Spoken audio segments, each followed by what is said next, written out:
Welcome back to my YouTube channel. And आज की video में आप लोगों के साथ कवर करूंगी topic cell the unit of life का जो टॉपिक है यूनिसेलुलर एंड मल्टीसेलुलर ऑर्गेनिजम्स। तो ये दोनों ही टॉपिक्स मैं इसी वीडियो में आप लोगों के साथ शेयर करने वाली हूँ। अगर आप लोगों ने चैनल को सब्सक्राइब नहीं किया है तो प्लीज़ सब्सक्राइब इट। हाँ, ये जो नोट्स आप लोग के साथ शेयर होंगे वीडियोज़ में, ये सारे प्योर एनसीईआरटी से निकाले गए हैं एंड ये मैंने खुद अभी 11th में बनाए हैं। तो आप लोग के साथ शेयर करने वाली हूँ ये नोट्स, क्योंकि काफ़ी लोगों ने कमेंट किया था मेरे व्लॉग्स पे, जो मैं व्लॉग्स बनाती हूँ उस पर लोगों ने कमेंट किया था कि मुझे आपके नोट्स चाहिए। ठीक है, तो वो नोट्स मैं आप लोग को डायरेक्ट तो नहीं बता रही हूँ, बट हाँ इस वीडियो के जरिए आप लोग के साथ वो नोट्स आप लोग के पास आ जाएंगे। तो सबसे पहले हम लोग स्टार्ट करेंगे अपना टॉपिक पढ़ना unicellular and multicellular organisms. Let's get started. So हम लोग स्टार्ट करेंगे cell the unit of life में यूनिसेलुलर एंड मल्टीसेलुलर के लिए। हमें पता है जो सारे ऑर्गेनिजम्स होते हैं, हमें पता है कि जो सारे ऑर्गेनिजम्स हैं, लिविंग ऑर्गेनिजम्स हैं, वो सेल को कंसिस्ट करते हैं, यानी कि वो सेल के बने होते हैं। हर एक लिविंग ऑर्गेनिज्म सेल का बना होता है, सभी को पता है। तो सबसे पहले हम लोग स्टार्ट करेंगे ऑर्गेनिजम्स से। ऑर्गेनिजम्स कैसे बनते हैं? ऑर्गेनिजम्स ऐसे बनते हैं, सेल होता है, ठीक है, सेल होता है हमारा एक, सेल से बनते हैं टिश्यूज, सेल से बनते हैं टिश्यूज, सेल के ग्रुप से बनते हैं टिश्यूज, टिश्यूज के ग्रुप से बनता है ऑर्गन। एक ऑर्गन बनाने के लिए तुम्हें क्या चाहिए? टिश्यूज, ग्रुप ऑफ टिश्यूज चाहिए। ऑर्गन से बनता है हमारा ऑर्गन सिस्टम। क्या बनता है? ऑर्गन सिस्टम बनता है ऑर्गन से। काफी सारे ऑर्गन्स मिला दो, ऑर्गन सिस्टम मिल जाएगा तुम्हें। एंड ऑर्गन सिस्टम से फाइनली अराइज होता है हमारा ऑर्गेनिज्म, जिसके बारे में आज हम लोग कंटिन्यू करेंगे टॉपिक के अंदर। ठीक है, तो स्टार्ट करते हैं। हम सभी लोग कंपोज्ड हैं, लिविंग ऑर्गेनिज्म सारे के सारे कंपोज्ड हैं सेल के। ठीक है, तो अब हम लोगों को क्या देखना है कि जो सेल से बने हुए ऑर्गेनिजम्स हैं वो दो टाइप्स में पाए जाते हैं। कौन कौन से ऑर्गेनिज्म ले लो? ऑर्गेनिजम्स दो तरीके के होते हैं। नंबर 1 हो गया हमारा यूनिसेलुलर, ये प्योर एनसीईआरटी के नोट्स हैं आप लोग के पास। ये हो गया यूनिसेलुलर। दूसरा हो गया मल्टीसेलुलर। ओके, दूसरा हो गया मल्टीसेलुलर, पहला हो गया यूनिसेलुलर। अब यूनिसेलुलर के बारे में अगर पढ़ते हैं तो यूनी मतलब होता है सिंगल, और सेलुलर हो गया सेल। तो ये है सिंगल सेल के बने हुए यूनिसेलुलर। सिंगल सेल से बने हुए ऑर्गेनिजम्स कहलाते हैं यूनिसेलुलर।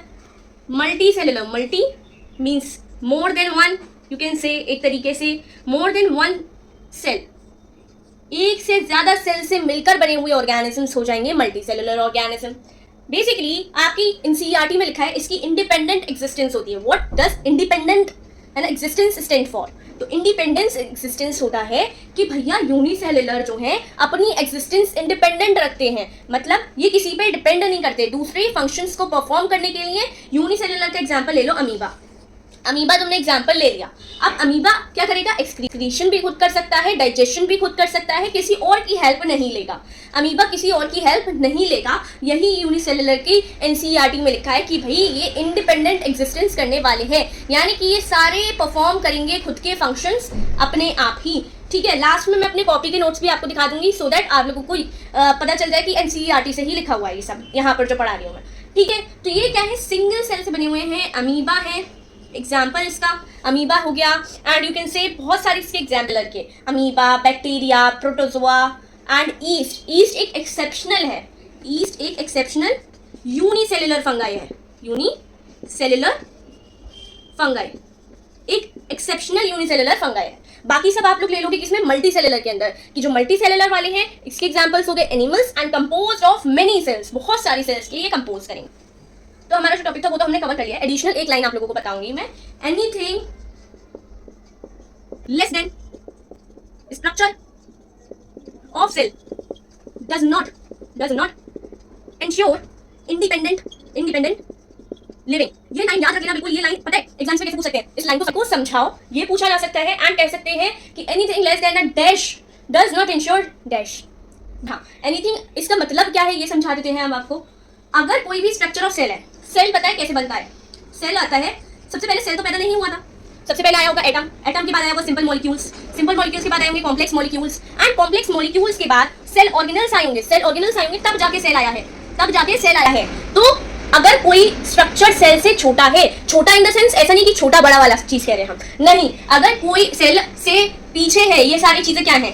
ये नॉन लिविंग है, ये सेल के ऑर्गेनल्स भी हम नहीं मानेंगे कि ये लिविंग है। सेल पर्टिकुलरली सेल का कंप्लीट स्ट्रक्चर होगा तो हाँ हम कह सकते हैं सेल क्या है, लिविंग है। उसके आगे जो भी चीजें रह गई हैं, निकल चुकी हैं, जिससे ये सेल आया है, वो सब नॉन लिविंग कहलाएंगी। तो हम क्या कह सकते हैं, अगर सेल से कोई लेस देन सेल का कोई स्ट्रक्चर है, लेस देन सेल, सेल से छोटा सेल, ऑर्गेनल्स, कॉम्प्लेक्स मॉलिक्यूल ले लो, सिंपल मॉलिक्यूल्स ले लो, एटम्स ले लो, ये एडिशनल में बता रही हूं आप लोगों को। ये सब अगर आप लेते हो तो ये इंश्योर नहीं कर रहा कि ये इंडिपेंडेंट लिविंग है, ये इंश्योर नहीं कर रहा, ये सारी चीजें इंश्योर नहीं कर रही कि ये इंडिपेंडेंट लिविंग है, ये सारी नॉन लिविंग है। तो ये कह सकते हो आप एक तरीके से सेल से छोटा कोई चीज कभी भी इंडिपेंडेंट लिविंग इंश्योर नहीं करेगा।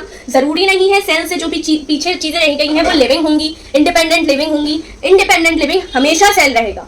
इंडिपेंडेंट यानी कि ये हो सकता है किसी चीज पर डिपेंड कर रहा है, डिपेंड कर रहा है, बट हाँ सेल किसी और चीज पर डिपेंड नहीं करेगा, सेल किसी और चीज पर डिपेंड नहीं करेगा। So that's all about the topic जो हम लोगों ने अभी कवर किया है। Multicellular and unicellular and additional चीज देखी है, बहुत इंपॉर्टेंट लाइन है एनसीईआरटी में, ये अच्छे से कर लेना। सो हमने यूनिसेलुलर देख लिया, मल्टीसेलुलर देख लिया। अगर आप लोग चैनल पे नए हो तो चैनल को सब्सक्राइब कर लेना। मैं आप लोग के सबके साथ ब्लॉग्स भी शेयर करती हूँ, शॉर्ट्स भी शेयर करती हूँ अपनी पूरी डेली जर्नी की। तो I am also a NEET aspirant in 11th class, आप लोग के साथ शेयर करूंगी एनसीईआरटी के नोट्स। नेक्स्ट टॉपिक में हम लोग पढ़ेंगे कि 4 से 5 साइंटिस्ट के नेम है, उनके बारे में हम लोग नेक्स्ट टॉपिक में कवर करेंगे। ठीक है, till then take care, bye.